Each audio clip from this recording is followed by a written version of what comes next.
নমস্কাৰ আপোনালোক সকলোকে পুনৰবাৰ টিকে মাইণ্ডৰ অন্য এটা ৰাতিপুৱাৰ ধামাকাদাৰ খবৰলৈ স্বাগতম জনাইছো।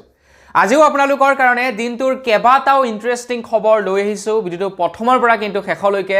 চাবলৈ নাপাহৰিব। বহুকেইটা খবৰ লাভ কৰিব আপোনালোকে আজিৰ এইটো ভিডিঅ'ত। আগবাইছো আজিৰ প্ৰথমটো খবৰ ফালে।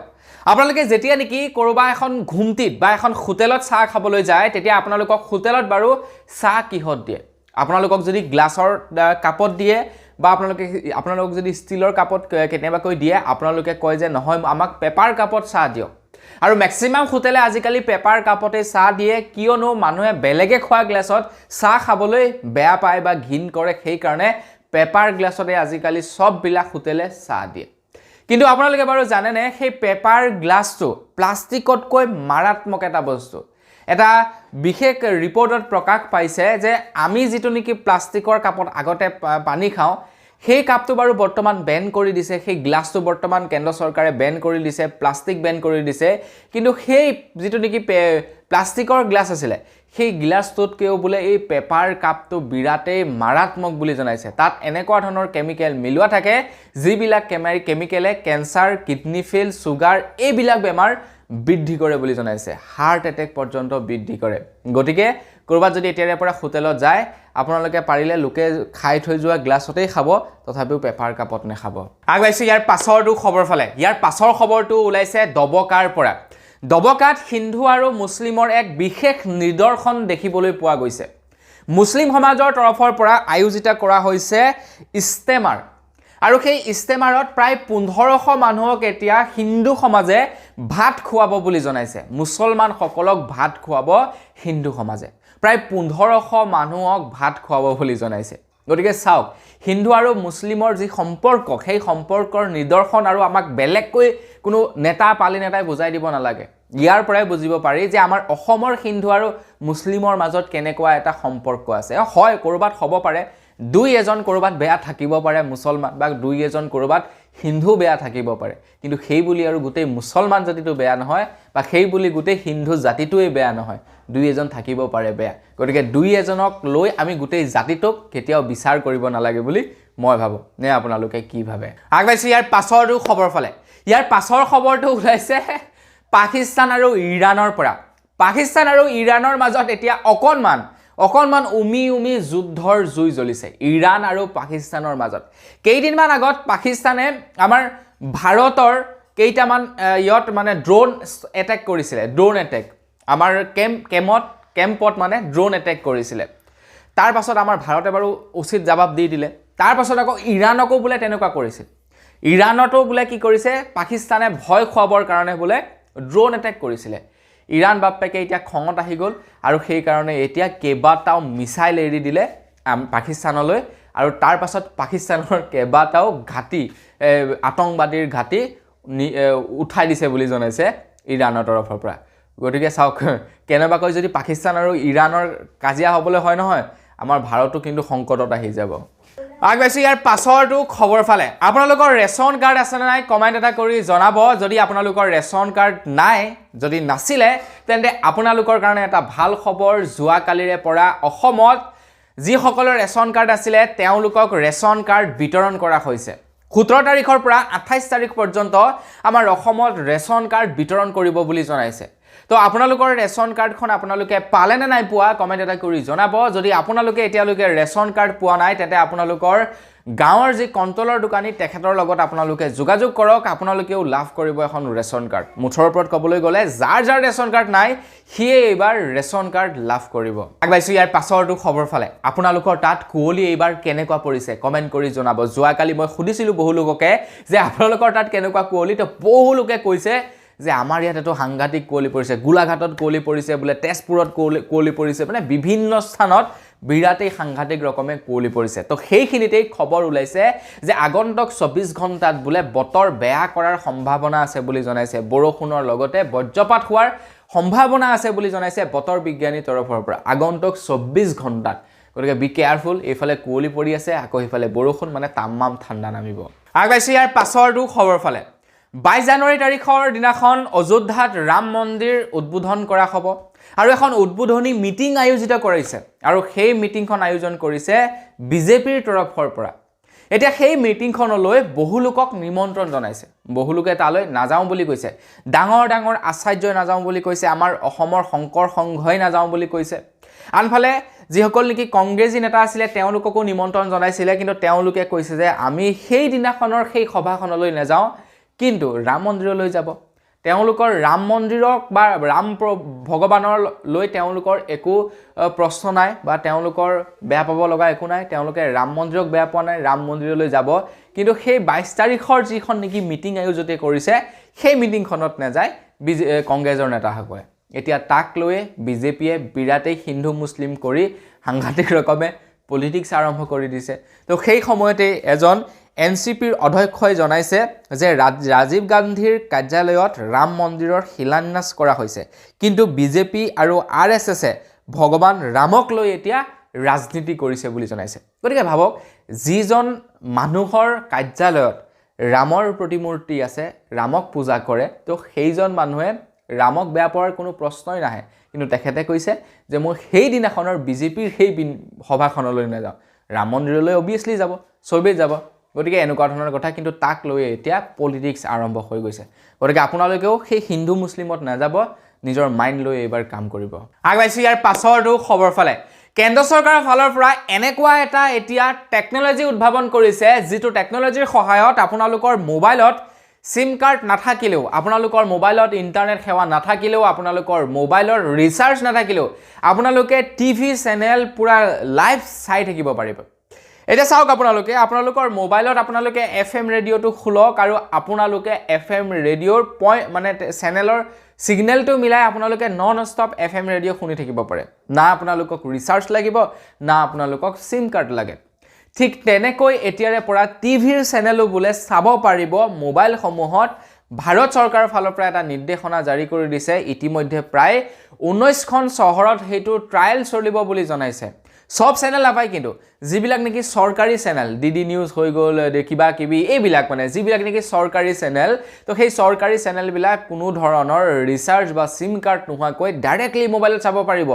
মোবাইলত ডাইৰেক্টলি এপ্লিকেশ্যন দি দিব সেই এপ্লিকেশ্যন ওপেন কৰি চাব পাৰিব বুলি জনাইছে আৰু প্ৰায় 19খন চহৰত তাৰ এতিয়া ট্ৰায়াল চলিব বুলি জনাইছে কেনেকুৱা হ'ব বাৰু কমেন্ট কৰি জনাব আগবাইছোঁ ইয়াৰ পাছৰটো খবৰ ফালে ডিপফেকৰ বিষয়টো হয়তো আপোনালোকে ভালদৰে জানে মই আপোনালোকক প্ৰায় কেইটা খবৰত ডিপফেক ভিডিঅ'ৰ কথা জনাইছো আৰু যোৱাকালিৰ খবৰত জনাইছিলো যে শচীন তেণ্ডুলকাৰো কেনেকৈ ডিপফেক টেকন'লজিৰ শিকাৰ হ'ব লগা হৈছে গতিকে আপোনালোকক সাৱধান থাকিব ডিপফেক টেকন'লজিৰ পৰা আপোনালোকৰ ল'ৰা ছোৱালীৰ কোনোবাই মুখ ব্যৱহাৰ কৰিও বিভিন্ন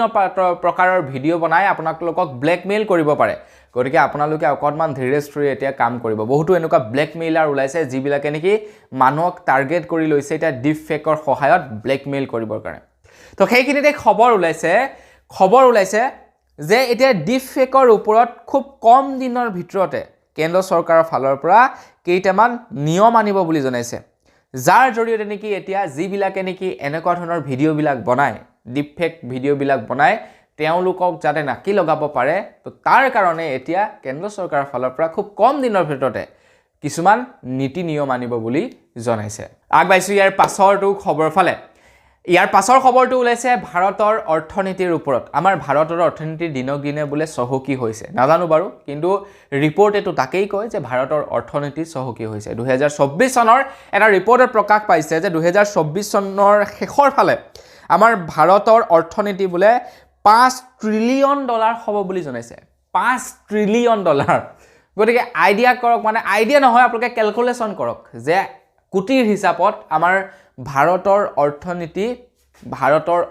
বা টকাৰ হিচাপত আমাৰ ভাৰতৰ অৰ্থনীতি কিমান হ'ব $5 ট্ৰিলিয়ন হ'বগে বুলে 2024 চনত গতিকে টকাৰ ভ্যালুত কিমান হ'ব পাৰে কমেন্ট বক্সত লিখক আগবাইছোঁ ইয়াৰ পাছৰটো খবৰ ফালে আপোনালোকৰ আয়ুষ্মান ভাৰত কাৰ্ড আছে নাই কমেন্ট কৰি জনাব যদি আয়ুষ্মান ভাৰত কাৰ্ড আছে তেন্তে আপোনালোকৰ কাৰণে এটা বেয়া খবৰ ওলাইছে নতুন বছৰত আপোনালোকৰ কাৰণে কেন্দ্ৰ চৰকাৰে প্ৰায় 196টা বেমাৰ অঁতৰাই দিছে আয়ুষ্মান ভাৰত কাৰ্ডৰ পৰা মানে আয়ুষ্মান ভাৰত কাৰ্ড দেখাই এতিয়া আপোনালোকে প্ৰায় 196টা বেমাৰ চিকিৎসা কৰিব নোৱাৰিব কিন্তু চিন্তা কৰিব নালাগে প্ৰায় 1700টা মান বেমাৰ আপোনালোকে ঠিক কৰিব পাৰে আয়ুষ্মান কাৰ্ডৰ জৰিয়তে কিন্তু 196টা বেমাৰ আপোনালোকে চিকিৎসা কৰিব নোৱাৰিব এনেকুৱা আছিল জ্বৰ চৰ্দি কাহ কিবা কিবি সৰু সুৰা বেমাৰ আছিল এনেকুৱা কিবা কিবি টাইপৰ তো সেই বেমাৰবিলাক আপোনালোকে চিকিৎসা কৰিব নোৱাৰিব আগবাইছো ইয়াৰ পাছৰটো খবৰ ফালে ইয়াৰ পাছৰ খবৰটো ওলাইছে 2024 চনত যিসকল নেকি এন্টাৰপ্ৰেনিয়ৰে কাম কৰিব বিচাৰে যিসকলে নেকি মেনুফেকচাৰিং ইউনিট বহাব বিচাৰে তেওঁলোকৰ কাৰণে এটা ভাল খবৰ ওলাইছে মানে যিসকলে নেকি 2024 চনত বিজনেছ কৰিব বিচাৰে তেওঁলোকৰ কাৰণে এটা ভাল খবৰ ওলাইছে তেওঁলোকে মেনুফেকচাৰিং প্লেন যদি বহাই 2024 চনত টেক্সত ৰেহাই পাব বুলি জনাইছে মানে চৰকাৰে যিসকল নিউ বিজনেছমেন আছে তেওঁলোকক উৎসাহিত কৰিবৰ কাৰণে তেওঁলোকক টেক্স ৰেহাই কৰিব বুলি জনাইছে টেক্স ফ্ৰী কৰিব মানে একেবাৰে ফ্ৰী নহয় কিন্তু টেক্সত ৰেহাই প্ৰদান কৰিব বুলি জনাইছে গতিকে আপোনালোকৰ যদি এজন এন্টাৰপ্ৰেনিয়ৰ আপোনালোকৰ যদি এজন বিজনেছমেন তেনে আপোনালোকৰ কাৰণে এইটো এটা খুবেই ভাল কথা আগবাইছো ইয়াৰ পাছৰটো খবৰ ফালে এইকেইদিন ফেচবুকত এটা পোষ্ট দেখা পাই আছো যে 22 তাৰিখৰ দিনাখন যেতিয়া নেকি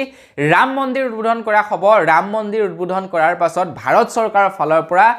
ৰামৰ সহিতে 500 টকীয়া পইচা উন্মোচন কৰিব বুলি জনাইছে মানে ৰাম থকা 500 টকীয়া পইচা উন্মোচন কৰিব বুলি এনেকুৱা ধৰণৰ খবৰ পাইছো এই কেইদিন ফেচবুকত কিন্তু বন্ধু বান্ধৱীসকল ফেক চেক কৰি জনাই কেন্দ্ৰ চৰকাৰ ফালৰ পৰা জনাই যে এইটো এটা ফেক নিউজ মানে কোনোবাই ভুৱাকৈ বিয়পাইছে কোনো ধৰণৰ তেনেকুৱা 500 টকীয়া নোলাই 500 টকাত গান্ধীজীয়ে থাকিব গান্ধীজীৰ পৰিৱৰ্তে কেতিয়াও ৰাম ভগৱানক নলগাই বুলি জনাইছে আগবাইছো ইয়াৰ পাছৰটো খবৰ ফালে ইয়াৰ পাছৰ খবৰটো ওলাইছে আকৌ বিহাৰৰ পৰা তো বিহাৰৰ চৰকাৰে ঘোষণা কৰিছে যে বিহাৰৰ প্ৰায় 94 লাখ দুখীয়া পৰিয়ালক এতিয়া বিহাৰৰ চৰকাৰে 2 লাখ টকা দিব বিজনেছ কৰিবৰ কাৰণে গতিকে এনেকুৱাহে কৰিব লাগে আমাৰ অসম চৰকাৰে আকৌ কি কৰিছে 2 লাখ টকা দিব 1 লাখ মানুহ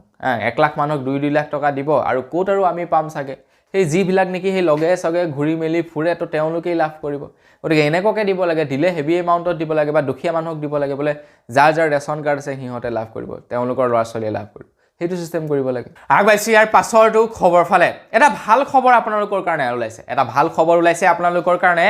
HDFC বেংকৰ তৰফৰ পৰা খুব শীঘ্ৰে HDFC বেংকত হাজাৰটা চাকৰি ওলাব কিয় বাৰু জানে নে HDFC বেংকৰ তৰফৰ পৰা জনাইছে যে এইটো বছৰত তেওঁলোকে আৰু প্ৰায় 1300টা নতুন ব্ৰাঞ্চ বৃদ্ধি কৰিব ভাৰতবৰ্ষত প্ৰায় 1300টা নতুন ব্ৰাঞ্চ বৃদ্ধি কৰিব এটা চাওক 1300টা ব্ৰাঞ্চ বৃদ্ধি কৰা মানে এটা ব্ৰাঞ্চত যদি অতি কমেও 10 জনকৈ মানুহ লাগে গতিকে কিমানজন মানুহৰ প্ৰয়োজন হ'ব আপোনালোকে নিজেই ক্যালকুলেশন কৰক প্ৰায় 13000 নতুন এমপ্লয়ৰ প্ৰয়োজন হ'ব গতিকে আপোনালোকৰ এটা সুযোগ আছে আপোনালোক যদি বেংকিং সেক্টৰত কাম কৰিব বিচাৰে অলপমান প্ৰিপাৰেচন চলাই থাকক HDFC বেংকত একদম চাকৰি ওলাব আৰু HDFC বেংক হৈছে গোটেই ভাৰতবৰ্ষৰ প্ৰাইভেট বেংকৰ আটাইতকৈ সিকিউৰ বেংক প্ৰাইভেট বেংকৰ ভিতৰত আটাইতকৈ ডাঙৰ আৰু সিকিউৰ বেংক হৈছে HDFC বেংক আগবাইছে ইয়াৰ পাছৰটো খবৰ ফালে ইয়াৰ পাছৰ খবৰটো ওলাইছে মাৰুতিৰ তৰফৰ পৰা আপোনালোকে যদি 24 চনত মাৰুতিৰ গাড়ী ক্ৰয় কৰিবলৈ যায় তেন্তে আপোনালোকে মাৰুতিৰ গাড়ীত বেছি পইচা ভৰিব লাগিব মাৰুতিৰ তৰফৰ পৰা জনাইছে যে মাৰুতিৰ প্ৰত্যেকখন গাড়ীত 0.45% তেওঁলোকে দাম বঢ়াই দিছে বুলি জনাইছে বেছি নাবাহে 0.45% দাম বঢ়াই দিছে তেওঁলোকে জনাইছে যে বস্তুৰ যেনেকৈ নেকি দাম বৃদ্ধি পাইছে মেনুফেকচাৰিং ইউনিটৰ দাম বৃদ্ধি পাইছে আৰু সেই কাৰণে গাড়ীৰ দামো তেওঁলোকে বৃদ্ধি কৰি দিছে বুলি জনাইছে আগবাইছো ইয়াৰ পাছৰটো খবৰ ফালে ইয়াৰ পাছৰ খবৰটো ওলাইছে ৰাম মন্দিৰ উদ্বোধন কৰাৰ প্ৰাকখনত এক বিশেষ স্কেমৰ ওপৰত ইয়াৰ পাছৰটো খবৰ ওলাইছে এটা বিশেষ স্কেম বৰ্তমান সময়ত ওলাই পৰিছে যেটো নেকি বিৰাট সাংঘাতিক ৰকমৰ স্কেম আপোনালোকে হয়তো ৰাম মন্দিৰ উদ্বোধন কৰাৰটো চাবলৈ মন যায় আপোনালোকে হয়তো ৰাম মন্দিৰ যাব বিচাৰে হয়তো পইচাৰ অভাৱত যোৱা নাই হয়তো আপোনালোকৰ টিকটৰ অভাৱত যোৱা নাই কিন্তু আপোনালোকক যদি কোনোবাই VIP পাছ দি দিয়ে তেন্তে আপোনালোকে নিশ্চয় যাব তো তেনেকুৱা ধৰণৰ এটা স্কেম চলিছে বৰ্তমান সময়ত হোৱাটছআপৰ জৰিয়তে কোনোবাই কি কৰিছে মেছেজ কৰে কোনো স্কেমাৰ বিলাকে মেছেজ কৰে যে আপোনাক এটা VIP টিকট দিয়া হৈছে ৰাম মন্দিৰ উদ্বোধন কৰাৰ দিনাখন 22 জানুৱাৰীৰ বাবে তো আপুনি যাব বিচাৰিলে এই এপ্লিকেশনটো ডাউনলোড কৰক আপোনালোকক এটা এপ্লিকেশন ডাউনলোড কৰিবলৈ কয় যে এই এপ্লিকেশনটো ডাউনলোড কৰক তাত আপোনালোকে টিকটটো পাই যাব কিন্তু আপোনালোকে তেনেকুৱা ধৰণৰ যদি মেছেজ পাই কেতিয়াও আপোনালোকে VIP টিকেট ল'বৰ কাৰণে এনেকুৱা ধৰণৰ এপ্লিকেশ্যনবিলাক ডাউনলোড নকৰিব আপোনালোকক কেন্দ্ৰ চৰকাৰৰ ফালৰ পৰা জনাইছে যে এইবিলাক এটা স্কেম হয় আপোনালোকে যেতিয়া এপ্লিকেশ্যন ডাউনলোড কৰিব আপোনালোকৰ সকলোবিলাক ডাটা তেওঁলোকৰ ওচৰলৈ গুচি যাব আনকি বেংকৰ একাউণ্টৰ পইচা পৰ্যন্ত যাবগে পাৰে আগবাইছো ইয়াৰ পাছৰটো খবৰ ফালে ইয়াৰ পাছৰ খবৰটো ওলাইছে কা আন্দোলনৰ সময়ৰ এটা বৃহৎ এটা মানে সাংঘাতিক এটা খবৰ যিটো খবৰ শুনাৰ পাছত মই যোৱাকালি শ্বকড হৈ গ'লো আপোনালোকে বাৰু জানেনে কা আন্দোলনটো যে হৈছিলে সেই কা আন্দোলনটো কিন্তু কোনো ধৰণৰ দল সংগঠনে কৰা নাছিলে কা আন্দোলন কৰিছিলে অসমৰ ৰাইজে অসমৰ ৰাইজক নেতৃত্ব দিছিলে দল সংগঠনসমূহে হয় নহয় বাৰু আপোনালোকে নিজে কওকচোন মই কোনো ধৰণৰ দল সংগঠনৰ নাছিলোঁ কিন্তু কা আন্দোলন কৰিবলৈ আমি ওলাই গৈছিলোঁ কি কাৰণে কোনো ধৰণৰ আমি দল সংগঠনৰ নাছিলোঁ আমাৰ গাঁৱৰ মানুহ গৈছিলে কোনো ধৰণৰ দল সংগঠনৰ নাছিলে কিন্তু ওলাই গৈছে কিয় ৰাইজ হিচাপে তেওঁলোকে ওলাই গৈছে আমাক লিড ধৰিছিলে এই কোনোবা দল সংগঠনৰ মানুহ আছিলে তেওঁলোকে আগত ৰৈ তেওঁলোকে কৰিছিলে কিন্তু কোনো ধৰণৰ আমি দল সংগঠনৰ মানুহ নাছিলোঁ এটা ঠিক তেনেকৈ বহুতে তেনেকৈ কা আন্দোলন কৰিবলৈ গৈছিলে আৰু যোৱাকালি যেটো খবৰ শুনা পালোঁ শুনি বহুতে বেয়া লাগিলে তো যিনেকি কা আন্দোলন হৈছিলে সেই কা আন্দোলনত কেইবাজনো সংগঠনৰ মানুহ এৰেষ্ট হ'ল আপোনালোকে নিজেই জানে কোন কোন সংগঠনৰ মানুহ এৰেষ্ট হৈছিলে কা আন্দোলনৰ সময়ত নহয় জানো তো বন্ধু বান্ধৱীসকল শৃংখল চলিহাৰ যোৱাকালি এটা ইণ্টাৰভিউ দেখিলোঁ যিটো ইণ্টাৰভিউত একদম খোলাকৈ কৈছে যে এজন তেনেকুৱা ধৰণৰ সংগঠনৰ মানুহে 16 কোটি টকা ল'লে আৰু বাকী মুখা সংগঠনৰ মানুহক জেলত ভৰাই থৈ দিলে তাৰপাছত কা আন্দোলন সীমাতে সমাপ্ত পৰিলে এতিয়া আপোনালোকে নিজেই আইডিয়া লগাওক যে কোন হ'ব পাৰে সেইজন কোন নেতা হ'ব পাৰে নেতা নহয় কোন সংগঠনৰ মানুহ হ'ব পাৰে যিজনে 16 কোটি লৈছে চাওক বন্ধু বান্ধৱীসকল একদম সিম্পল ওলাই আছে আপোনালোকে চাওক যে কেইজনমান কি হৈছে জেলত সোমাইছিলে গতিকে জেলত সোমোৱা কেইজনটো কেতিয়াও হ'ব নোৱাৰে তেওঁ শৃংখল চলিহাই কোৱা মতে তো জেলত কোন কোন সোমাইছে আপোনালোকে নিজেই জানে গতিকে জেলত নোসোমোৱা কোন আছিলে সেইটো আপোনালোকে জানে তো সেইজনে বোলে পইচা লৈছে বুলি জনাইছে সেইটো মই কোৱা নাই সেইটো শৃংখল চলিহাই কৈছে যে এতিয়া যদি তেখেতে বোলে অপেনলি কৈ দিয়ে তেন্তে তেখেতৰ ওপৰত মানহানি কেছ তৰি দিব আৰু যাৰ ফলত নেকি তেখেতৰ কেছ লাগিব আৰু কেছ খেলিবৰ কাৰণে পইচা নাথাকিব তো সেইকাৰণে এদিন ক'ব বোলে যেতিয়া ক'ব তেখেতৰ ওচৰত ধৰি লওক পইচা থাকিব যেতিয়া পইচা থাকিব তেতিয়া কৈ দিব বুলি জনাইছে শৃংখল চলিহা আৰু এইষাৰ কথা শুনি খুবেই বেয়া লাগিছে আগবাইছে একেবাৰে শেষৰটো খবৰ ফালে একেবাৰে শেষৰ খবৰটো ওলাইছে আত্মসহায়ক গোটত থকা মহিলাসকলৰ কাৰণে জানে আপোনালোকে আত্মসহায়ক গোটত থকা মহিলাসকলক অসম চৰকাৰৰ ফালৰ পৰা পইচা দিব বেছি নহয় 10,000 টকাকৈ পইচা দিব এটা কথাটো হৈ গ'ল যে প্ৰায় 39 লাখ মহিলাক দিয়া হ'ব 35,000 টকা 35,000 লৈ বৃদ্ধি পাই গ'ল কোন কোন জিলাত কিমান তাৰিখে দিয়া হ'ব প্ৰমাণপত্ৰ মানে আপোনালোকক যে সেই পইচাটো দিয়া হ'ব তাৰ বোলে কিবা প্ৰমাণপত্ৰ দিব এটা চাওক মই আপোনালোকক স্ক্ৰীনত সেই লিষ্টখন দেখাই দিছোঁ যে আপোনালোকক কোন কোন তাৰিখে পত্ৰ কোন কোন ডিষ্ট্ৰিক্টত আপোনালোকক দিয়া হ'ব আপোনালোকে ভালদৰে ৰখাই লৈ পিনে চাই লওক চাই আপোনালোকে চাওক যে আপোনালোকৰ ডিষ্ট্ৰিক্টত কোনদিনাখন ক'ত প্ৰমাণপত্ৰ দিব আপোনালোকে তাত গৈ প্ৰমাণপত্ৰ ল'ব পাৰিব 35,000 কৈ দিব মানে বা ভাল টকাই দিব তো বন্ধু বান্ধৱীসকল বস আজিৰ ভিডিঅ'ত জনাবলগীয়া খবৰ ইমানেই খবৰকেইটা জানি আপোনালোকৰ কেনেকুৱা লাগিলে কমেণ্ট এটা কৰি জনাব যদি ভাল লাগিলে লাইক এটা কৰিব চেনেলটো যদি ছাবস্ক্ৰাইব কৰা নাই ছাবস্ক্ৰাইবটো কৰি ল'ব পুনৰ এটা ভিডিঅ' লগ পোৱাৰ খাই বিদায় মাগিছোঁ ধন্যবাদ জয় অসম